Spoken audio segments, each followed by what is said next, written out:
Okay, salutations, and welcome to another episode of OXYWORD. This is our special edition. And on the line with me, I have a young lady currently incarcerated at Mission Creek Correction Center. Will you please state your name?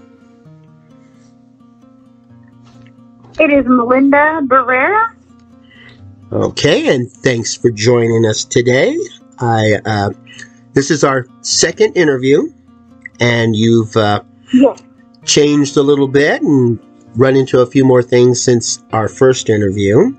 So just to start this off, is there anything you would like the public to know right off the bat?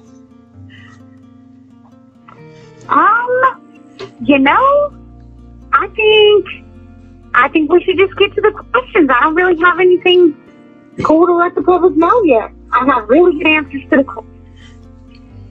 Okay, we'll go straight to the questions. Now, you're in prison for murder, and you are considered by the public as a violent offender. Now, why should we let you out of prison? Well, I feel like as I've already done almost 11 years, I have taken the time to, I've been given the time really in my sentence to take different classes to learn how to interact with people in difficult situations and really rehabilitate myself. And I've also grown a little bit older, and with age comes calm and understanding and experience. And I feel like that's really important. However, I don't feel like people such as myself should just be released into the community. I believe that work release and GRE are very good programs. I feel like people that have done a lot of time, such as myself, need that kind of reintroduction into society, because whether I like it or not, I am slightly institutionalized, and that makes it a little bit harder for me. So for me to be successful, I would need that sort of transition that work release or GRE would give. Now, you mentioned GRE. Yeah. Could you explain that to us? Would I what? Could you explain that to us? GRE is the Graduated Reentry Program, and there's two different tracks, track 1 and track 2. And for people such as myself that have person-to-person crimes, we're allowed to do the 12-month GRE and the 6-month GRE, which is the 12-month, you go to work release for 7 months, and then you're at home on an ankle monitor, being monitored daily by DOC officers for 5 more months, so it lasts a year. It's kind of like a transition into society. And the 6-month one, you go straight from prison to an ankle monitor at home while being monitored very closely so that you can transition into society. There's also an 18-month GRE program, and that is for people who don't have person-to-person crimes, and they do 7 months in work release and then the rest on an ankle monitor. Now, you're in prison right now, and you have access to educational programs, medical. You have internet with a J player, so you can download music, watch movies. You have television. Now, if we figure that violent offenders should not be released, wouldn't that be a comfortable environment to keep people for life without parole? I feel like life without parole is a waste of taxpayer dollars, to be honest. Unless you are a serial killer or a sex offender that has repeatedly offended at least twice, because I feel like if you're a sex offender and you go out and reoffend, you're showing that you cannot be rehabilitated, and those people should be institutionalized for the rest of their life. I feel like it's a comfortable way to keep people somewhat, but it's not the best answer for people that can be rehabilitated. And most violent offenders, excluding sex offenders and serial killers, can be reoffended. Or rehabilitated, I'm sorry. They can be rehabilitated. There's not a reason to keep them in prison for life. There is a reason to keep them in long enough to rehabilitate, which is somewhere between 3 and 10 years, depending on how defiant they are and how young they are and what their specific situation is. But there's no reason to have them in for life. Now, you mentioned sex offenders and serial killers. Yes. And you understand that they could be rehabilitated and return to society. Are they treated any differently now? You know, are they given them any special attention, or maybe some training or counseling? Is there something we're doing to these type of people that could help them get back out into society? You know, before I came to prison, I might have said every person is rehabilitatable. But in the specific case, I don't know any serial killers. There's none here in prison with me, so I can't really speak on that. But as for sex offenders, I can say that while they do offer a class for like 16 weeks that they say rehabilitates them, I have watched sex offenders with the young girls that come in here.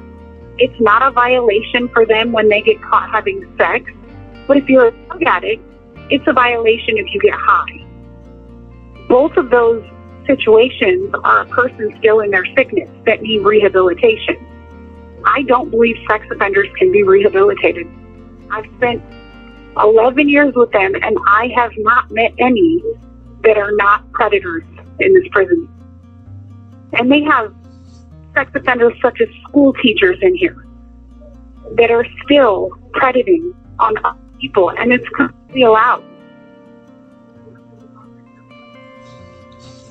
What would you say we should do to change their current condition? I mean, you're saying that some of these folks cannot be rehabilitated and should not be returned to society because they have a high chance of reoffending.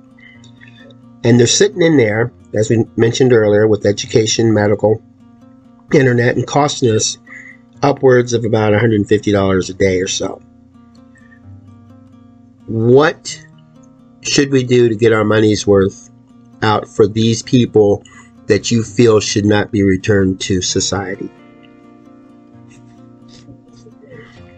You know, this is going to sound extremely negative, and I don't know the right answer for that, but I do know that it would not be safe to put sex offenders in the community.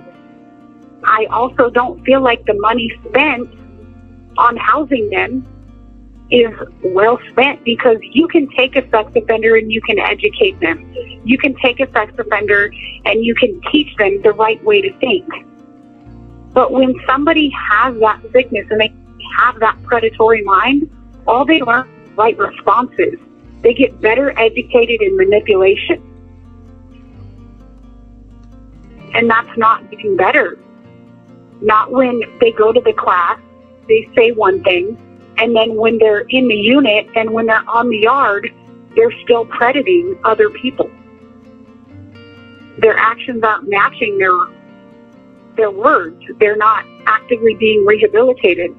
Where if you take a violent person that's murder, assault, something like that, or if you take a drug offender and you put them in classes, they're monitored while they're in the yard and in the unit. If a drug offender is high, they get UA'd. They go to segregation. There's consequences for that. So eventually they stop and they understand the error of their ways. That's rehabilitation. If you take a violent person for murder or assault and they continue to assault people or continue to murder people behind bars, they go to segregation and they learn the error of their ways. And they're rehabilitated. So that education actually goes on to help them. the education in the school and the person-to-person classes, the communication classes, those things benefit them because they can actually use them when they get out. In a sex offender case, I don't believe they do that. I believe they learn a better way of manipulation because I've watched it happen. A sex offender has a very traumatic effect on victims. So, yeah. I think we also need to take into consideration victims and their loved ones as well. You took a person from his family, from society, yes, and yes. This could never be returned. Even if you were to stay in prison for the rest of your life, it doesn't change the fact that this person is no longer with us. So, what would you say to victims and their family that could help justify releasing people who committed such a crime?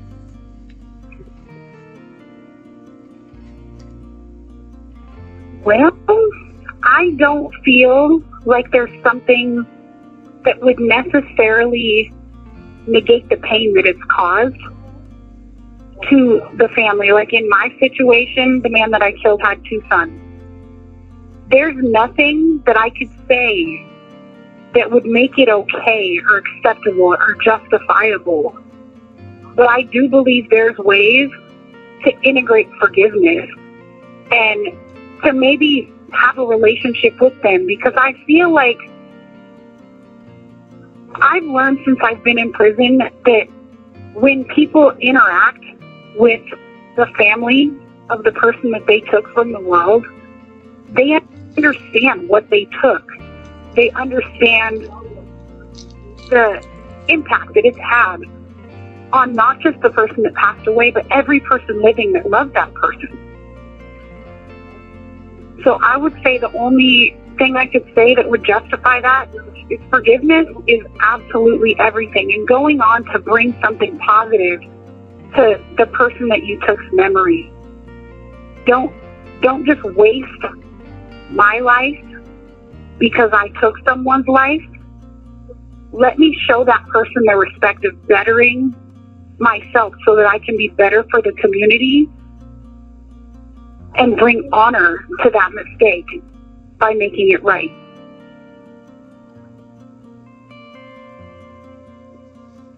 Do you feel that people who have committed violent crimes like that they should give some kind of financial restitution to the victims, or try to compensate in other ways for their loss? I'm sorry, can you repeat that? Do you feel that people who commit violent crimes, that they should offer some kind of financial restitution or some other type of compensation to try to ease the burden of the family, and their loss, because this person was a wage earner, and helped support the family? Do you feel that it's almost like a life insurance or something? Do you think there's something that you could do to help financially ease their loss? Absolutely, I think that should be done. Because when you take someone from their family, quite often that someone that you took helped support their family. And their families not only dealt with the loss of that person, but they deal with the loss of what that person brought into the family to help support that family. So yes, I fully believe that when you take the life of someone, it should become your responsibility to fill those shoes and step up and do what you can. Maybe you can't do it in exactly the same way, but absolutely there should be a financial aspect. And when people come up to be released, and we'll focus on violent offenders. There should be like a little parole board or something, some kind of committee that oversees whether this person is safe enough to return to society. Who should be on this committee or board to determine whether or not a person should be released from prison? I believe that the victim's family should have a say in that. Psychologists. I don't feel like it should be a judge and a prosecutor. I feel like it should be psychologists, people chosen from the committee or from the community by the committee for each specific case to be reviewed kind of in the way a jury would review a case. But that way that committee would have the time to get to know that specific person, that specific case, and form an educated opinion rather than having something across the board that applies to everyone. That way no one falls through the cracks in a good or a bad way.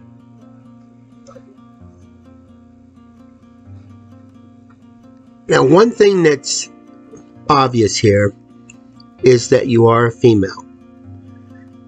And most of the policy and laws that were written for people incarcerated was written years ago primarily for men.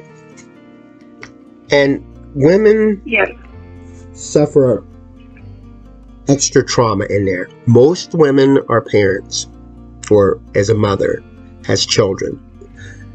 And a lot of women are subjected to mistreatment that a man would not run into. This can cause quite a bit of trauma.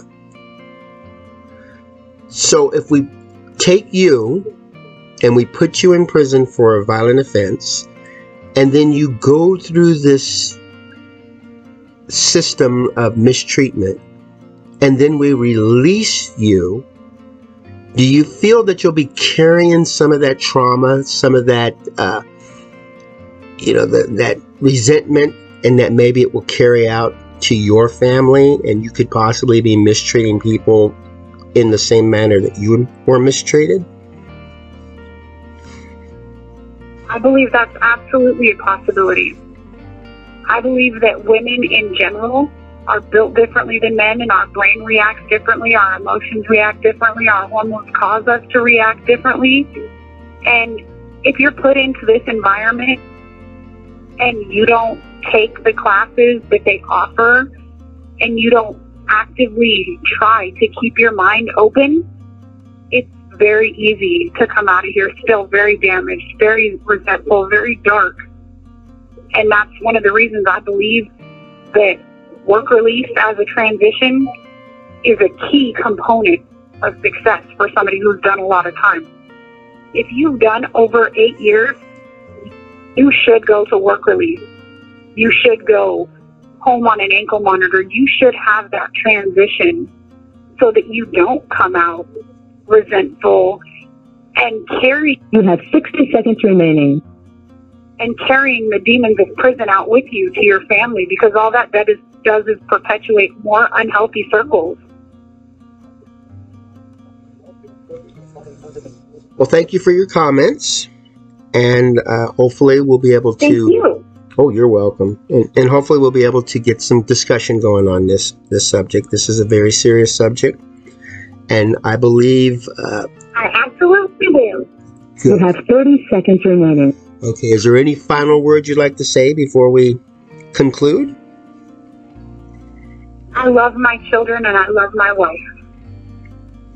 And thank you. I really hope this gets to the right ears. Well, we're going to do the best we can to get it out there. Thank you so much, Joel. You have a good day. Thank you. You too.